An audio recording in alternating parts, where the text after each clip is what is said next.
Magandang araw po sa inyong lahat mga kababayan at welcome back dito po sa PNR at ito nga mga karibin natin nabaliktad na. Nako, lahat nagulat sa biglaang nangyari.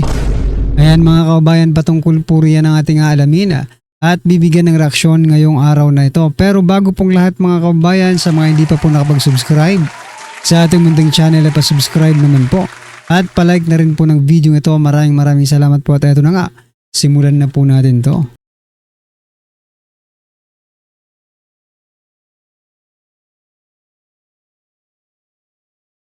So yan mga kababayan, bago po natin muling i-play ang video ito, pasadahan po muna natin ang mga nagte-trending na mga balita dito po sa mundo ng social media at unahin na po natin to. Nako, ito pong si Jose Claire Castro. Ito, mayroon na naman po siyang panibagong kababalaghang sinasabi. Ano po ang inyong opinion dito? Sabi po ni Jose Castro, wala sa dugo ni PBBM ang kumampi sa mga magnanakaw ng pondo ng bayan. Ayan ha. Wala daw sa dugo ni President Bongbong Marcos Jr. ang kumampi sa mga magnanakaw ng pondo ng bayan. Eh ano po ba ang nasa dugo ni President Bongbong Marcos Jr.? Tama, no? Tama po ang iniisip ninyo. Wala nga sa kanya ang kumakampi, no? Or yung kumampi sa magnanakaw. Dahil ang dugo po ni President Bongbong Marcos Jr. maybe ay magnanakaw. Hindi po siya yung tipong kumakampi. Siya po yung tipong tipong alam nyo na yon mga kababayan. Grabe din mag-isip siya, no? Grabe mag-isip si Castro, no? Masyado niyang pinag-iisipan ang kanyang mga sinasabi. Ayan tuloy. Minsan, hindi mo na sinasadya, Castro, na pinatatamaan mo na ang sarili mong boss, di ba? Ano po ang inyong masasabi dyan mga kababayan? I-comment nyo na lang po. Ito, basahin ko muna yung report, no? So, iginiit ni Jose Claire Castro na kailanman ay hindi kakampihan ni Pangulong Bongbong Marcos Jr. ang mga opisyal na sangkot sa korupsyon. Anya, malinaw ang paninindigan ng Pangulo. Hindi po niya hahayaan na matolerate o kampihan, depensahan yung gumagawa ng pagnanakaw sa pundo ng bayan. Ayan ha. What do you think? Hindi niya ba tinolerate? Hindi ba tinolerate ni President Bongbong Marcos Jr.? Yung pagnanakaw sa kaban ng bayan gayong before mag-start or nang magsimula ang kanyang administrasyon, ang una niyang binuwag ay yung Anti-Corruption Commission. Hindi ba yan pag-tolerate na magnakaw sa kaban ng bayan? Ayan, kayo na lang po ang humusga mga kababayan. Anyway, ito pa, pasadahan din po natin itong si Boying Rimulya. Nako, si Rimulya nagbuhat po ng kanyang sariling bangko. Biruin mo, sabi niya po mga kababayan, leadership skills ang nagdala sa kanya bilang ombudsman. Talaga ba? Hindi ba yung connection mo kay President Bongbong Marcos Jr.?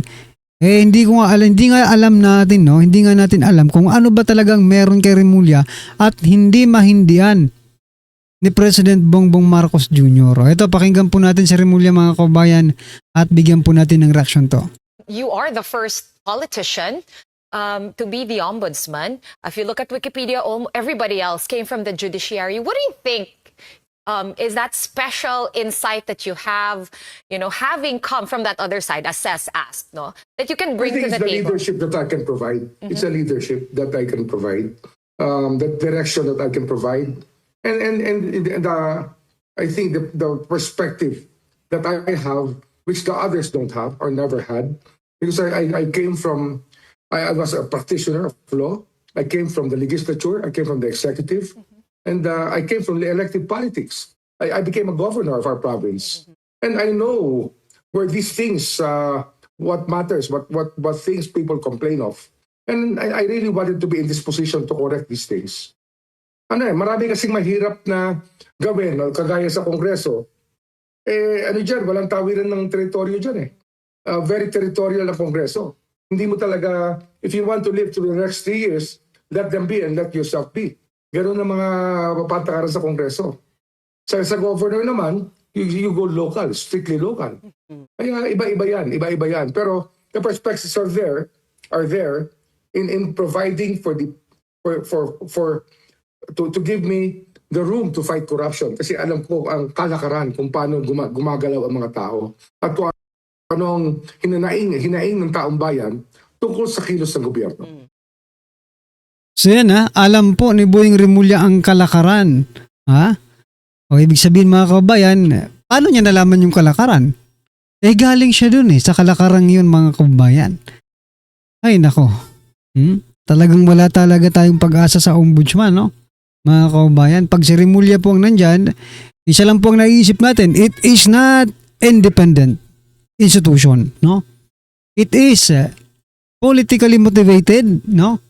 At maaaring magamit nga sa politika. Dahil marami siyang kilala na mga politiko, 'di ba? Na maaaring humingi ng pabor sa kanya, 'di ba? Or maaaring for example lang naman 'to. Maaaring naman pagkakitaan ang pagiging ombudsman. Yan lang ay opinion ko mga kababayan na maaaring pagkakitaan ng ombudsman, 'di ba? Syempre, pag marami kang koneksyon, yung mga pampadulas, 'di ba? Sige, okay na 'to. Eto, bang, 'di ba? Alam niyo na 'yan. Tapos sasabihin ni Remulla, leadership skills ang meron ako, kaya ako nandito ngayon. Teka lang. Talaga ba? Meron daw siyang leadership skills mga kababayan, no? Kaya na siya ang naiiba, kaya siyang napili. Hindi kaya ikaw ang malapit sa Pangulo, kaya ikaw ang napili diyan? Hindi kaya may usapan kayo ng Pangulo, kaya ikaw ang nandyan ngayon, di ba? Yan ang mga possibility, no? Kung bakit nandyan si Remulla, okay?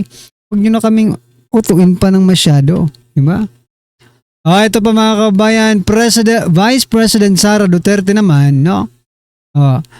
Sabi naman po dito, Ombudsman Remulla ginagawa lang i-divert ang mga news para makalimutan ang flood control scandal.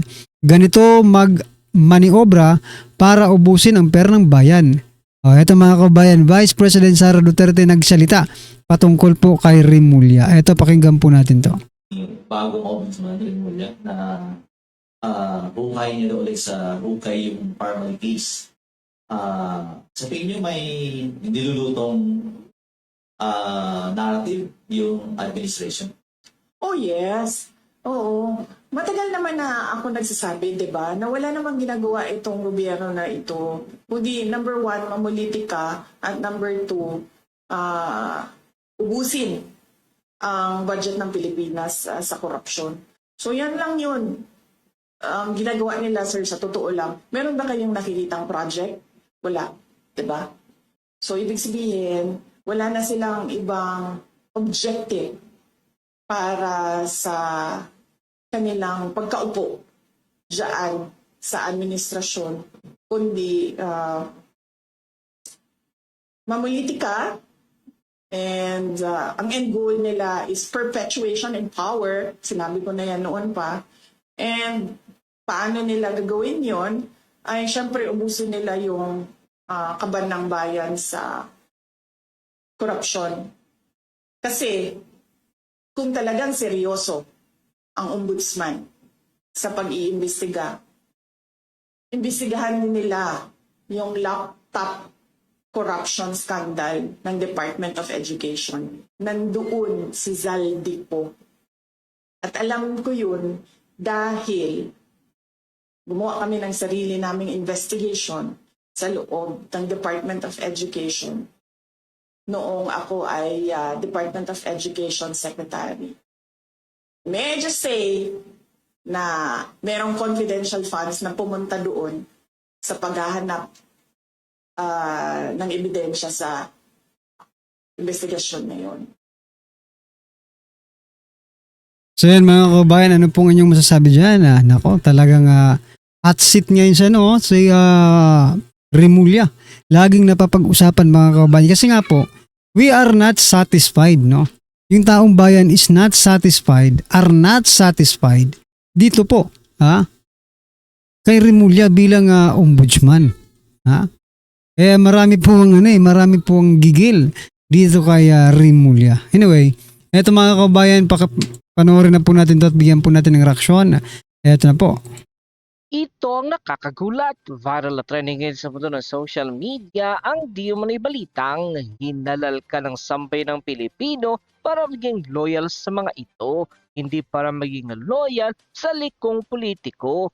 Ito ang sitwasyon ng marami sa ating mga kababayan matapos ngang pumutok ang balitang bakit parang di umuusad ang investigasyon patungkol sa malawakang korupsyon na nangyayari ngayon sa kasalukuyang administrasyon. Kaya naman marami sa ating mga kababayan ang napatanong kung di mo kaya ang trabaho mo, umalis ka na rin lang sa pwesto. Pero bago ang lahat mga kapinas, kung bago ka pa lamang sa channel namin, ay huwag mong kalimutan mag-subscribe at pakiclick na din ang notification bell para mas maging update ka pa lalo sa lahat pa ng bagong videos na i-upload namin. At yun na nga mga kapinas, labanan sa pagitan ng dalawang ombudsman, ang dating ombudsman na walang iba kundi si Samuel Martires versus ang bagong upong ombudsman na si Boying Remulla. Walang pagdadalawang isip at buong tapang na nagbigay ng kanyang komento ang dating ombudsman na si Samuel Martires sa naging pahayag ng bagong ombudsman na si Boying Remulla na aniya ay prioridad niya sa kanyang panunungkulan na iyang busisiin ang naging paggamit ni Vice President Sara Duterte sa kanyang confidential funds at ang naging irregularidad di umano noong si Vice President Sara Duterte pa ang kalihim ng Department of Education. Ayon pa sa naging official statement ng dating ombudsman na si Samuel Martires, hindi siya pwedeng kasuhan dahil siya pa rin ay impeachable officer. Hintay ninyo na lang na hindi na siya Vice President. And tila malinaw naman kasi kay Samuel Martires ang pakay kaya itinalaga bilang bagong ombudsman si Boying Remulla. Ito ay kasuhan ng Vice President Sara Duterte at hindi na ito makatakbo pa sa darating na 2028 national election at hindi na pwedeng pang makahawak ng posisyon sa gobyerno kailanpaman. Ngunit ang takdog ng Malacanang na walang iba kundi si Ate Claire ay agad namang dinipensahan si Boying Remulla. Nilinaw ng Malacanang na saklaw daw ng trabaho ng bagong upong ombudsman na si Boying Remulla ang pag-imbestiga sa Statement of Assets, Liabilities and Net Worth na salin ni Vice President Sara Duterte kung kinakailangan. Ayon kay Palace Press Officer Claire Castro, mandato ng ombudsman na siya sa atin ng sino mang opisyal ng pamahalaan kung may nakikitang posibleng irregularidad sa yaman ng paggamit ng pondo.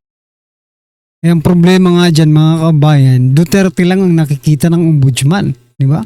Oo nga, mayroon po siyang mandato to investigate, no? At humingi ng salin, maglabas or humingi ng salin ng mga politiko. Pero ang problema nga mga kabayan, no? Duterte lang mga kabayan. Paano natin makikita na mayroon pong ang tawag dito, meron pong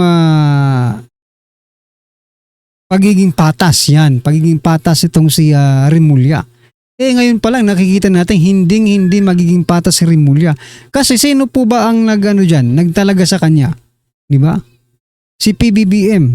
Ngayon, di ba? Nako. Pinaiikot-ikot lang tayo para makalimutan lang natin yung mga importante, yung mga halagang issue na dapat sana'y pinag-uusapan. Pero dahil nga dito kay Remulla, mukhang si Remulla yata yung diversion ng ng flood control scandal, mga kababayan. Pondo. Ayon pa sa official statement ni Ate Claire Castro, ito ay para sa buong bansa. Kung sino ang dapat na imbestigahan, ay iimbestigahan. Hindi po dapat na may talikuran o kaya ay tulugan. And kasabay nito ay nanawagan ng sambayan ng Pilipino na dapat ay tiyakin ni Boying Remulla ang patas at walang pinapanigang investigasyon. Giit nila ay kung tunay na independent ang nasabing tanggapan, dapat din suriin ng ibang opisyal. Ipamalas ang pagiging tapat sa mandato at isabay na rin sa investigasyon ng salin ni Pangulong Bongbong Marcos Jr. Matapos nga lumabas ng balitang ito ay umani agad ang samot-sari komento at reaksyon mula sa marami sa ating mga kababayan at marami nga sa kanila ngayon ang hindi napigilan kanilang sarili na maglabas ng kani-kanilang hineng at komento sa mundo ng social media. The netizens posted, "Walang kwentang gobyerno ngayon, puro Duterte lang inaatupag para ilihis pangungurakot nilang bangag. Ha ha ha, kahit anong gawin nyo, panira Duterte pa rin." Sagot ni Boying sa tanong ni Luistro as part of the interview, may offer daw sa posisyon ng ombudsman kaya na-challenge sa sino nag-offer. Of course si Bongbong Marcos, kaya dead man ang ibang applicant, scripted appointment at binago ng JBC rules kaya pinalusot si Boying sinama sa shortlist kahit may mga pending cases. Gagawin talaga nila ang lahat para masira ang mga Duterte. Kabaliktaran na nangyari, lalong minahal ng mga tao si Vice President Sara Duterte kasi naman mabilis kumilos ang Sara Duterte pag merong kalamidad, action agad, samantala yung iba nagpulong pa kung ano ang gagawin. Gusto talaga sagarin ang galit ng mga mamamayang Pilipino. Paulit-ulit na silang CF or confidential funds si Vice President Sara. Baka pwede namang busisiin nyo ang confidential funds ng lahat ng politiko. Bakit walang reaksyon ng protektor ng Philippine Constitution? Talamak na ang korupsyon. Baon na sa utang ang Pilipinas tapos walang pagbabago ang bansa. Inalok nyo lahat ng pera sa kaban ng bayan. Di nyo pa pera yan. Pera yan ng taong bayan. So yan mga kabayan, speaking of confidential fund, no? Yung confidential fund ni VP Sara, pilit nilang binubusisi, no? Binubusisi mga kabayan. So, what I'm trying to point out dito, bakit yung insertion ay hindi ninyo, no? Hinuhukay ng hinuhukay yan. Diba?